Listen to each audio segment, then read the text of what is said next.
Oui, bonjour. Je m'appelle Valérie Lebonnet. J'exerce la fonction de conseiller principal d'éducation depuis 20 ans maintenant. Ça fait 4 ans que je suis dans cet établissement, dont j'ai fait l'ouverture en 2018. Oui, alors je suis professeure d'histoire-géographie dans le collège depuis 8 ans et je suis référente climat scolaire sur la médiation par les pairs, donc depuis 4 ans.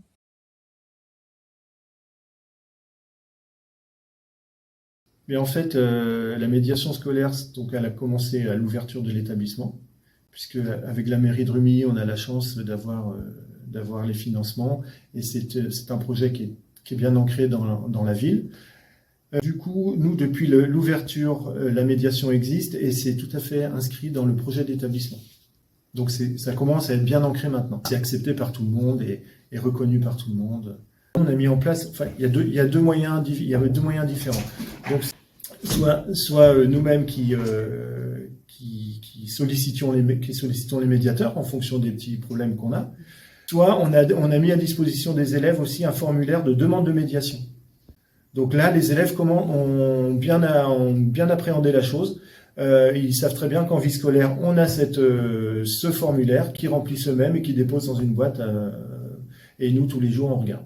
Donc quand on voit une des demandes de médiation, on convoque les élèves et puis la médiation peut se dérouler plus tard. Alors, référent climat scolaire, c'est la formulation qui a été trouvée pour nommer ce projet autour de la médiation scolaire. Dans d'autres établissements, je ne sais pas exactement quelle forme ça peut prendre peut-être sur d'autres thèmes, sur le harcèlement, sur d'autres thèmes. Mais du coup, chez nous, ça consiste à faire le suivi sur le collège des élèves médiateurs, les aider à organiser la médiation. Enfin, j'ai assisté aux formations d'abord des élèves médiateurs depuis le début en fait avec l'association Amélie. Et puis après au quotidien, je suis les demandes de médiation, on fait en sorte d'avoir un adulte qui est présent au moment des médiations, parfois de réunir les élèves médiateurs pour le suivi du projet, la cohésion, l'organisation, puis avec aussi les autres adultes, puisqu'on est quand même plusieurs adultes référents dans le collège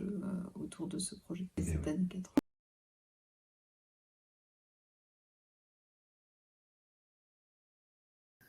En fait, historiquement, j'étais déjà référent dans mon précédent collège au Clergeon, à quelques kilomètres d'ici, où la médiation existait bien avant mon arrivée.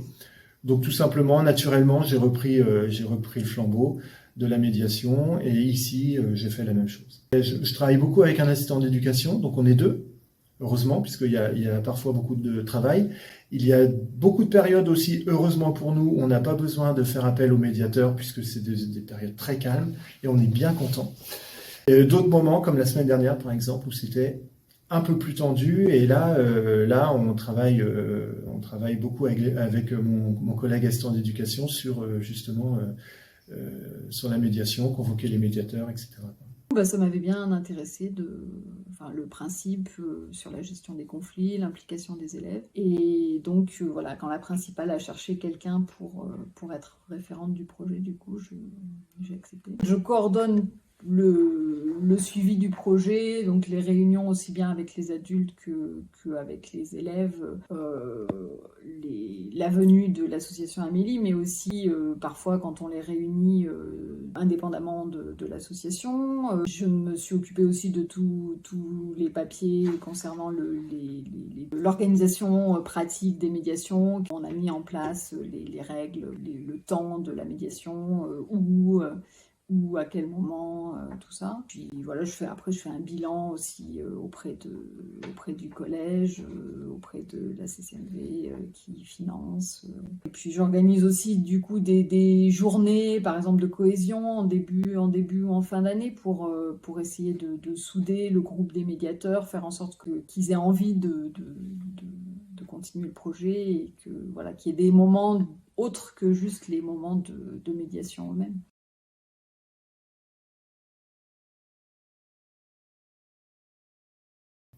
Que du bien.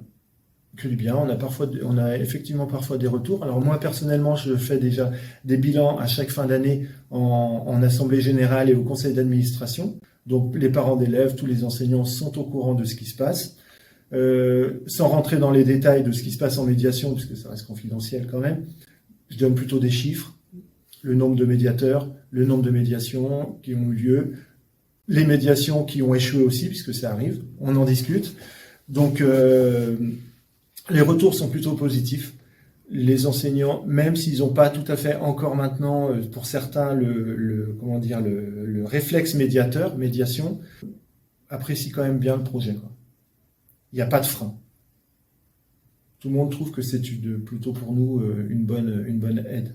Oui, on a quelques retours d'élèves qui nous disent qu'ils sont contents d'avoir résolu leur conflit, que ça fait du bien d'en parler, qu'ils se sentent plus à l'aise finalement pour en parler devant d'autres élèves que devant des adultes. Je me rappelle d'une élève, oui, de cette génération-là, à la fin de l'année de 5e, qui disait que ça l'avait aidée personnellement dans sa vie quotidienne, qu'elle utilisait ça à la maison, chez elle, quand elle avait un conflit avec sa sœur, ou voilà, des choses comme ça. Ça faisait plaisir de voir que la formation avait vraiment profité aux élèves qui l'avaient suivi. Pas forcément parce qu'ils faisaient des médiations, mais pour eux aussi. Je pense qu'effectivement, il y a des compétences psychosociales qu'on ne travaille pas beaucoup traditionnellement et qui sont vraiment acquises à ce moment-là. J'ai pas eu beaucoup de retours des élèves en conflit, mais j'ai quand même pu constater que certains élèves avaient recours régulièrement à la médiation, et que donc on pouvait en déduire que qu'ils y trouvaient leur compte, et que ça résolvait leurs conflits.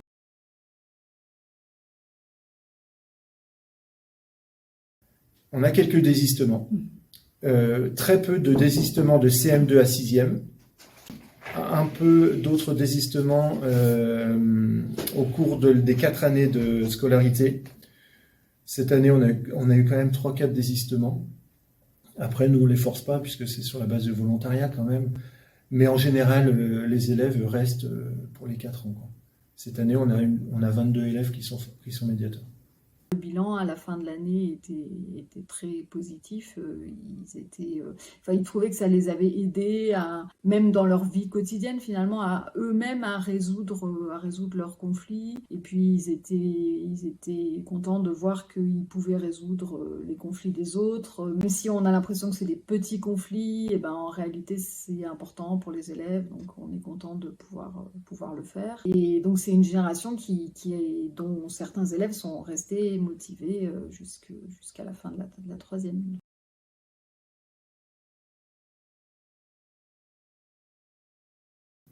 Alors pour nous, enfin pour eux surtout, moi je trouve que c'est super, puisque ça les responsabilise. Tous les bienfaits, les bénéfices de la médiation, ils le gardent, hein. Pour nous c'est très important parce qu'on recherche des élèves qui soient autonomes, qui prennent des responsabilités. Donc c'est sûr que pour leur scolarité future, c'est que du bonus, quoi. Je trouve ça intéressant de les responsabiliser, qu'ils aient plus d'autonomie, en fait, qu'ils puissent avoir plus d'autonomie effectivement dans leur relation aux autres élèves, et qui comptent pas toujours sur l'adulte, parce qu'ils ont tendance dès qu'il y a quelque chose qui ne va pas, à recourir aux adultes, et notamment en vie scolaire, à aller voir le CPE, peut-être pour des choses qui sont des petits problèmes d'élèves, et qui ne nécessitent pas forcément l'intervention d'un adulte. Donc je pense que c'est une bonne chose de les responsabiliser, et de leur montrer aussi qu'ils peuvent régler leurs conflits, leurs problèmes entre eux, plutôt que de faire appel à un adulte systématiquement.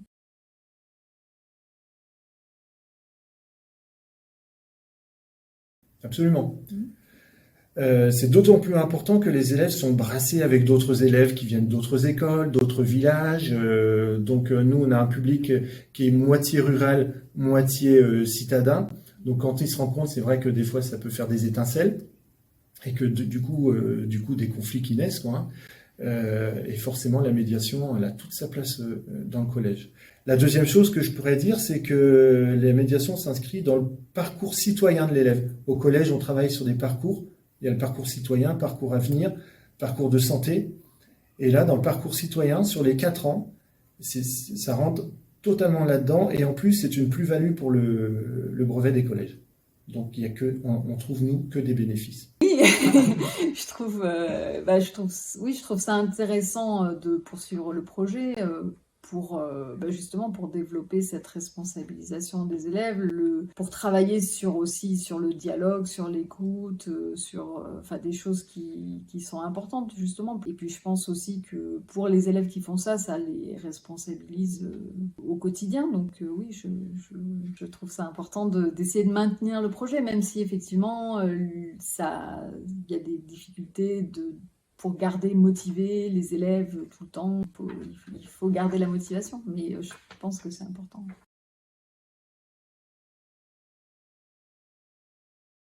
J'apprécie les visites que vous faites à l'association Amélie, l'animation des ateliers, le fait que les élèves du coup soient motivés je pense que ça motive bien les élèves d'avoir ce suivi, la formation elle-même qui est de qualité, et puis ensuite le suivi avec les retours sur l'analyse des pratiques qu'ils peuvent avoir, les questions qu'ils peuvent avoir. Puis c'est toujours intéressant parce que c'est différent Enfin, moi, je suis professeur, donc voilà, ils ont l'habitude de me voir en tant que professeur, mais là, c'est différent.